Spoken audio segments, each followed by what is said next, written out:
O Instagram está te ensinando a abandonar pessoas que te amam. Isso é uma matéria, ele tá traduzido, mas é uma matéria que saiu, na verdade, baseado em estudos que saíram fora do Brasil, né? Não saíram no Brasil. É até relativamente recente a matéria, de 7 de março. E o que eles estudaram e identificaram no algoritmo do Instagram? O Instagram, ele usa inteligência artificial e ele usa o que você escreve no Instagram, ele usa o que você escreve, o que você posta e o que você consome para identificar suas flutuações afetivas. Com certeza. Então, o que ele faz? Ele identifica, por exemplo, um estado temporário como uma... A gente tem estados temporários de emoção, obviamente. Então, tristeza, alegria, saudade, etc. Ele identifica estados como tristeza, que te deixa mais preso ao Instagram, e ele te passa conteúdo que estende esse estado de tristeza. Só que ele tá conseguindo identificar num nível a emoção das pessoas que ele consegue estender isso a ponto de transformar um estado emocional na sua identidade. Eu até falo que isso tinha que ser criminalizado, é uma coisa que tinha que ser criminalizado. Tá? E alguns estudos, até queria... O Júnior é muito bom nisso. Pode falar. Inclusive tá mostrando que o Instagram ele está afetando muito mais as mulheres nisso do que os homens. Tá influenciando mais as mulheres do que os homens. Eu publiquei essa matéria no Twitter, no Instagram, e eu achei curioso, eu não esperava isso, vários homens que relataram que seus relacionamentos terminaram por causa de rede social. Né? Mas por causa do estado emocional? Por causa por exemplo, o que o Instagram faz? Imagina que você está... que a sua namorada ou sua esposa está chateada com você, que é normal. Ok. Né? Você ficar chateado por um motivo mandando indireta, ou outro. Coisa tipo. Ele percebe isso, inclusive que você está com problemas no seu relacionamento, e o Instagram começa a te fornecer conteúdo que vai te reforçar esses problemas, e que a única saída é terminar o relacionamento. Perfeitamente. Ó, primeiro, a primeira contestação. Eu acho assim, essa tese é bacana, é interessante, eu acho que... Não é uma tese, é um estudo científico que leva a isso. Mas ela desconsidera uma coisa, as pessoas mentem. Sim, pessoas claro. mentem seus estados emocionais, inclusive, sobretudo no Instagram, mas não é falar. em que elas melhoram o seu estado emocional, fala que eu tô bem, inteligência que eu tô artificial tá saudável, identificando isso com que eu tô precisão. sozinho. O que eventualmente as pessoas falam são os estereótipos de arquétipos emocionais. A pessoa que tá magoada, a pessoa que tá ressentida com alguém, ela vai buscar em autores, em gurus, em frases ou clichês do tipo assim, eu estou sozinho, eu estou muito bem, eventualmente eu posso me reorganizar sozinha. O Instagram promove um tipo de narcisismo socioafetivo, amoroso e sexual que é muito deletério para as relações e que aí projeta sempre a culpa da falha de um relacionamento no outro. Sim. E que você pode se dar bem sozinho. Isso é um clichê que eu tô falando, tem vários outros. Mas esse clichê por si só, ele vai alimentar a falha de comunicação que às vezes não, na maioria das vezes, é sua e da outra pessoa também. Sim. Então ele promove o Instagram, e eu vejo isso em gurus, em poetas ruins, claro, em alternativas, em red pills, em feministas. Isso tem um uníssono de um tipo de tendência. A tendência de achar que sempre o outro é culpado. Sim. Eu praticamente nunca vi alguém falando assim, o culpado é você, a falha de comunicação é você tem que se reeducar social, afetivamente, amorosamente, sexualmente. Aliás, para que você faz mereça, para que você mereça um tipo de relacionamento que seja condizente com uma pessoa melhor que você pode se tornar. Mas Quase nunca a gente faz isso. Você faz isso. Quase nunca a gente faz isso. Porque pelo que você já me contou, todos os seus términos foram culpa das suas ex. Não, nunca foi culpa sua. Eu sempre falei que a culpa é exatamente da falha de comunicação entre duas pessoas. Você tende, e aí eu sou humano... Mas acha que comunicação resolve tudo? A gente tende a querer se comunicar mais. O meu desespero das relações que eu tive, que fracassaram, foi exatamente com uma falha de comunicação que se deu no momento em que eu queria comunicar mais. A última grande amor que eu tive anos atrás foi exatamente isso. Eu queria me comunicar, eu queria sanar a falha de comunicação e a pessoa não quis. Aí você tem que respeitar. E esse desespero. Mas também se quer se comunicar 8 horas seguidas, igual aqui, a mulher não aguenta mesmo. Mas ela me mandou uma carta de 10 laudas na internet, pra você ter uma ideia da falha de comunicação que era. Então, eu acho que a falta de oportunidade e de desejo de comunicação é a grande causa do término de relações que existem outras. E a internet, aí vocês têm certa razão, grande razão, promove um tipo de narcisismo, de egolatria, de dizer que o outro está sempre errado, que você vai dar a volta por cima, que a pessoa não entendeu o seu ponto de vista. Você pega o Carpinejar, todos os posts dele são exatamente isso. É o outro que não quis, É você que tem que se resguardar no seu silêncio, é você que tem que ter a sua autoestima, é você que tem que se empoderar, como se você não necessitasse do outro para estabelecer uma ponte de comunicação, não só com uma pessoa, mas como para si mesmo. Eu dei um exemplo aqui, o engenheiro Léo, que é o seguinte, que você amar alguém, você tem um olhar que atravessa o outro, você quer melhorar o outro, e quando você melhora o outro, você quer ser melhorado por esse outro. Sim. É isso que é o amor.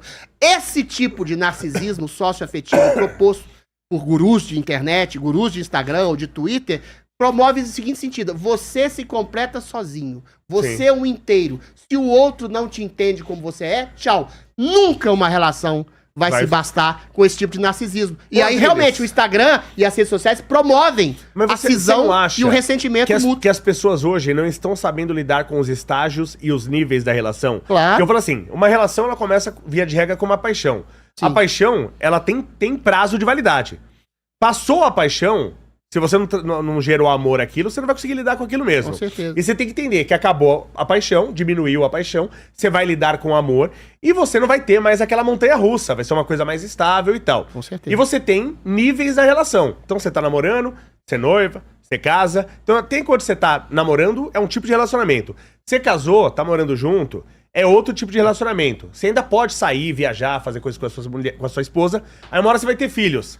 Você tem que mudar de estágio, você vai ter que deixar de fazer algumas coisas para cumprir com esses compromissos. E eu percebo que as pessoas não estão conseguindo passar de nível. Ela vai para um outro nível, quando ele casa ou quando ele tem filho, mas ele quer manter a vida anterior. Você tem toda a razão. É o infantilismo sexual que você quer manter um estágio de paixão exacerbada até o fim dos seus dias. Amar, é um princípio cristão, é querer amar alguém. É claro que você vai ter um estágio da paixão, e é muito temerário você se casar sem estar apaixonado nesse sentido. Mas aquele estágio da paixão, ele vai se transformando em outra coisa. A criação de filhos, a amizade, a comunhão de valores morais, espirituais, culturais, a consonância de conversas ou interesses ou ambições de ambas as pessoas. As pessoas vão crescendo juntas e vão se moldando numa relação complexa e profunda, com falhas de comunicação, a serem sanadas pela possibilidade do diálogo. Sim. Agora, a gente tá falando de rede social. Você tem um universo que te dá inúmeros estímulos, corpos perfeitos, entendeu? Paraísos artificiais, casas, ambições financeiras. Você cria exatamente uma expectativa irreal de uma relação ou de ambições possíveis para além daquela relação que vão te deixar eternamente satisfeito. Aí a gente remete à revolução sexual. Antes as pessoas eram obrigadas a ficarem casadas, senão eram proscritas sociais. Hoje, o estímulo é para que você vá atrás dos seus desejos, atrás da sua sexualidade, atrás da sua ambição. Aquele filósofo coreano, que eu esqueço o nome dele, da Sociedade do Cansaço, ele fala isso. Antes a pessoa era reprimida pelo desejo não satisfeito.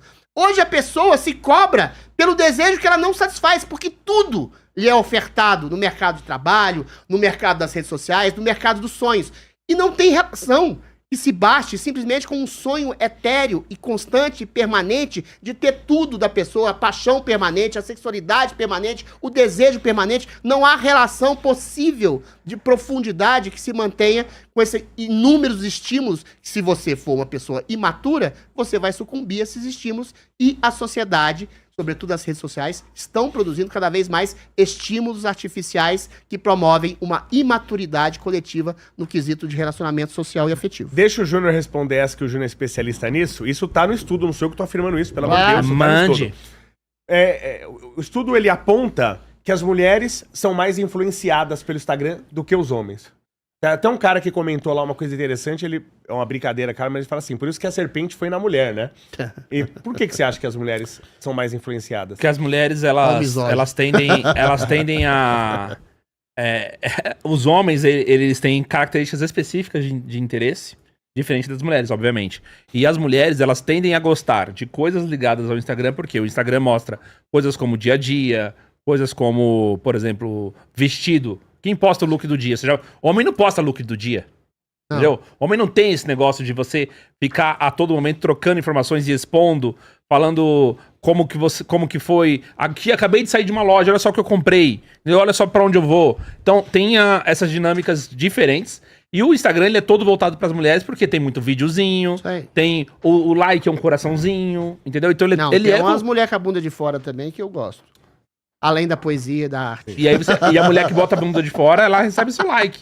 Sim. Isso aí. Entendeu? É. E Eu não dou like, não. E só recebe vejo. comentário. Homem bota a bunda de fora no Instagram? Nunca vi. É isso que eu falo. Mas tem alguns...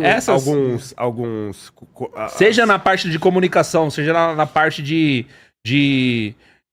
você trazer essa comunicação estética, visual, ou a própria coisa que ela vai falar, tudo isso é muito do universo feminino. Mas uma coisa que Não você à toa, programas de entretenimento de manhã são todos voltados para o público feminino. Não à toa, o horário do meio-dia é futebol, Sim. certo? Toda emissora tem futebol.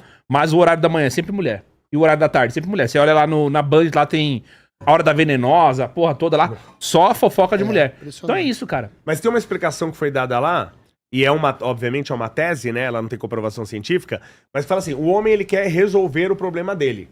Então ele vai citar se ele tá fazendo alguma coisa errado, e alguém mostra pra ele que ele tá errado, ele vai mudar e vai fazer o certo. Ele quer resolver o problema. Claro. Isso é uma tese. E a mulher, ela quer ter a opinião dela reforçada. Então por isso que ela é mais estimulada pelo Instagram, entendeu? Não sei se é verdade. Nesse caso, a separação. Não, no caso do Instagram influenciar. Na separação. Entendeu? Porque uma das coisas, tanto que 70% dos divórcios são pedidos por mulheres, né? Não, concordo. Os pés na bunda são O 90%. Jordan Peterson citou uma vez um estudo que mostra, analisou de um modo geral, por que as mulheres elas tendem a se eximir de culpa, entendeu? Em diversas situações, e aí ele traz uma análise de mais de 30 anos, né? Dos anos 70 aos anos 2000, foi visto de que as mulheres elas tendem a se eximir de culpa em diversas situações. Então, até mesmo a história de eu bati o carro. Mas por que você bateu o carro? Porque eu saí atrasado. Por que você saiu atrasado? Eu tive que fazer tal coisa e por isso eu me atrasei e no final a culpa não é dela, entendeu? Sim. Ela tende a se eximir de culpa de algum modo.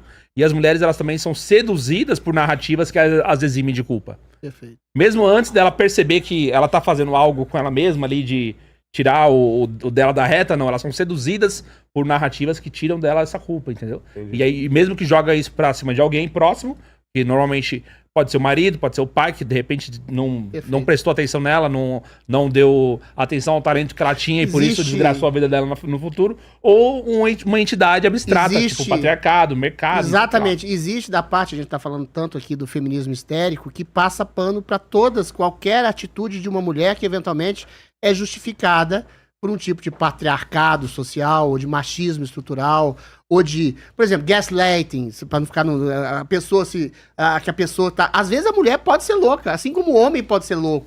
Eu já tive relações com mulheres bipolares que tinham oscilações de humor, e aqui se chama de hiperinterpretação dos fatos, que é a distorção da realidade, que descamba até para um narcisismo, que eventualmente você tem que dizer, olha, você está alterando a realidade. Aí você é acusado, por exemplo, de estar chamando ela de maluca. Ou seja, tem uma série de estratagemas e teorias feministas que eventualmente dão todo tipo de salvo-conduto a qualquer mulher, em qualquer relação, em qualquer circunstância. Isso que você falou é extremamente verdade pelo seguinte, a mulher, em qualquer situação, ela vai ser acolhida por uma teoria, por um conselho, por uma interpretação da realidade baseada num feminismo absolutista que promove a certeza absoluta está com as mulheres e a opressão está totalmente com os homens, que vai dar todo tipo de conduta. Isso para as relações é, por óbvio, por evidente, absolutamente deletério. As mulheres vão criar uma hipergamia, e assim, uma hipergamia completamente absurda de querer os melhores homens, que são homens completamente impossíveis, baseado numa utopia daquilo que não existe. Toda relação vai ter falha de comunicação. Agora, se você culpa toda a falha de comunicação por um machismo estrutural ou pela condição masculina, aí, minha filha, você vai ter que virar lésbica ou então ficar sozinha e se dizer autoempoderada e autossuficiente pro resto da vida.